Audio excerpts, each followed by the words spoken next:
আসসালামু আলাইকুম ওয়া রাহমাতুল্লাহ। আজকে ছোট্ট একটা মেসেজ দেব সকল পুরুষদেরকে এবং মহিলাদেরকে।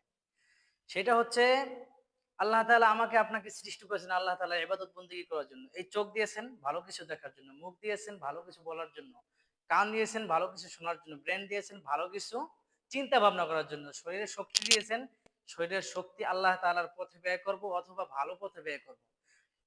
স্ত্রী পরিজনকে চালানোর জন্য সবকিছু আল্লাহ তাআলা আপনার নিয়ামত স্বরূপ দিয়েছেন। কিন্তু আপনি এইগুলোর যদি অপব্যবহার করেন তাহলে আপনি কখনোই সুখী হবেন না। আল্লাহ তাআলার প্রিয় ব্যক্তিত্ব, আল্লাহ তাআলার কাছে প্রিয়তার যে একটা লাভ অর্জন করতে পারবেন না। আল্লাহ তাআলার কাছে প্রিয় একজন ব্যক্তি হতে পারবেন না। হযরত মুহাম্মদ সাল্লাল্লাহু আলাইহি ওয়াসাল্লামের খাঁটি উম্মত হতে পারবেন না। সুতরাং আল্লাহ তাআলা আপনাকে চোখ দিয়েছেন, এই চোখের সুন্দর দৃষ্টিতে চোখের সুন্দর ব্যবহার করুন। চোখটা যেমন আপনাকে চোখ দিয়েছেন, আপনি আপনি চোখের অপব্যবহার করতেছেন। যেমন বেগানা নারীদের দিক তাকানো, অন্য নারীটা কেমন, তার কোন জায়গায় কেমন, এগুলো বিভিন্ন ধরনের আমরা চিন্তা ভাবনা করি, তাই না? এটা নিয়ে আমরা আলোচনা করি। এই জিনিসটা আপনাকে আল্লাহ তাআলা দিয়েছেন। রাসূল সাল্লাল্লাহু আলাইহি ওয়াসাল্লাম বলেছেন, জিনাল আইনিন নাযর, চোখের জিনা হচ্ছে দেখা।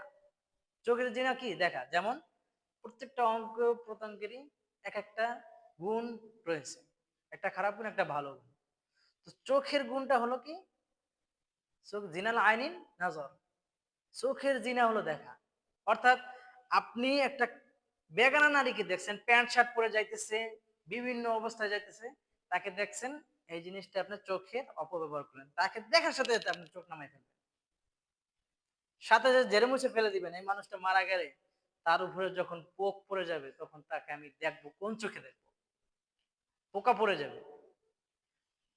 সুতরাং এটা দুনিয়ার মানুষ।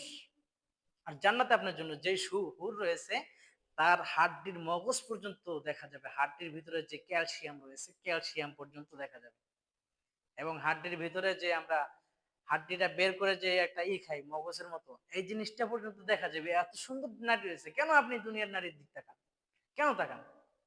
সুতরাং দুনিয়ার নারীর দিকে কোনো প্রয়োজন নেই তাকানোর। ঠিক আছে?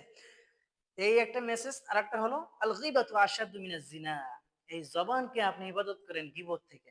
আপনার জিহ্বা দিয়েছে আল্লাহ তাআলা ভালো কথা বলার জন্য। জিনা থেকে নিজের চোখকে হেফাজত করুন, চোখের জিনা থেকে। জবানকে হেফাজত করুন গীবত থেকে, মানুষের বদনাম করা থেকে, মানুষের অনুপস্থিতিতে মানুষের বদনাম করা, মানুষকে গালি দেওয়া, মানুষকে মুখ দ্বারা কষ্ট দেওয়া। আল্লাহ তাআলা রাসূল সাল্লাল্লাহু আলাইহি ওয়াসাল্লাম বলেছেন যে, যেই ব্যক্তি মানুষের কষ্ট দেয় সে ছুরির থেকে কেমন যেন বেশি আঘাত করলে, একটা মানুষ একটা ছুরি দিয়ে মানুষকে যতটুকু আঘাত করলে ব্যথা না লাগে, এর থেকে জিহ্বা দিয়ে আঘাত করলে এর ডবল গুণ ব্যথা লাগে। এই জিহ্বার কারণে বেশি মানুষ জাহান্নামে যাবে। এই জিহ্বাটার কারণে, এই মুখের কারণে বেশিরভাগ মানুষ জাহান্নামে যাবে। সুতরাং আপনার মুখকে আপনি কন্ট্রোল করুন, আপনার জবানকে আপনি করুন, আপনার মুখের দ্বারা যেন কোনো কষ্ট না, আপনার যে জিহ্বার কারণে যেন কোনো মানুষ কষ্ট না পায়। ঠিক আছে? এই মেসেজগুলো। আর হচ্ছে নিজের আশপাশে যত গরিব মানুষ রয়েছে, অথবা আপনি একজন বড় ব্যক্তিত্ব, আপনি গরিবের উপর নিজের প্রভাবকে বিস্তার করবেন না।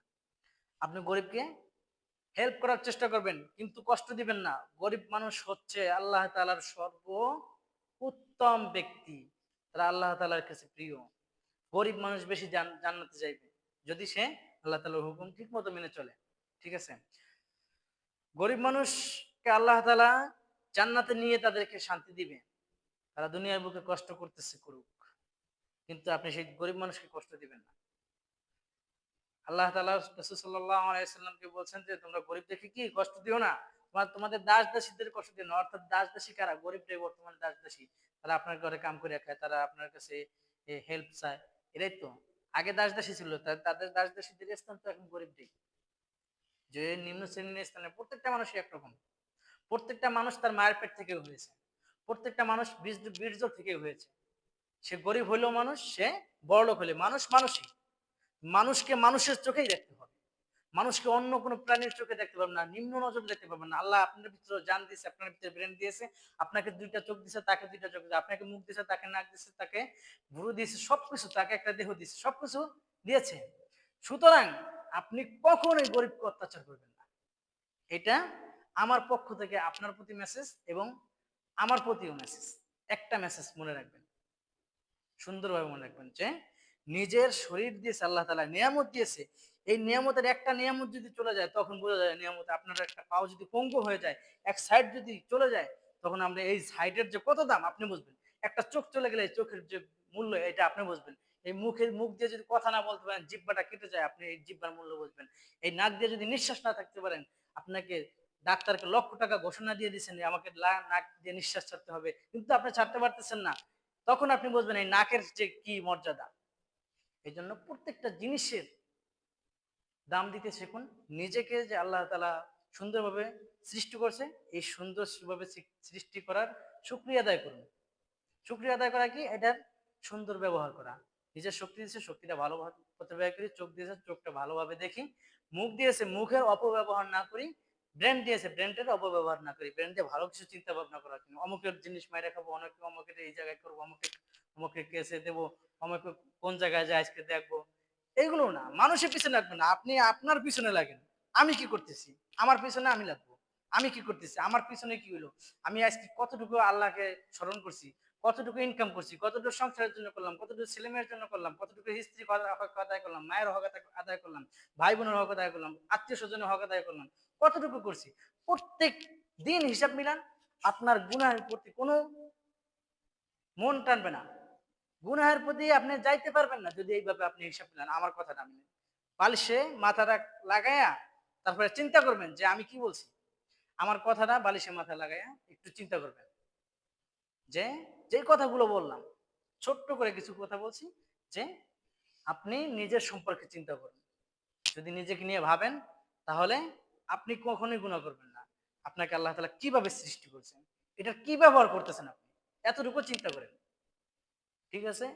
আল্লাহ তাআলা আমাকে আপনাকে যতটুকু বললাম এতটুকু আমল করার তৌফিক দান করুন। আমিন। আসসালামু আলাইকুম।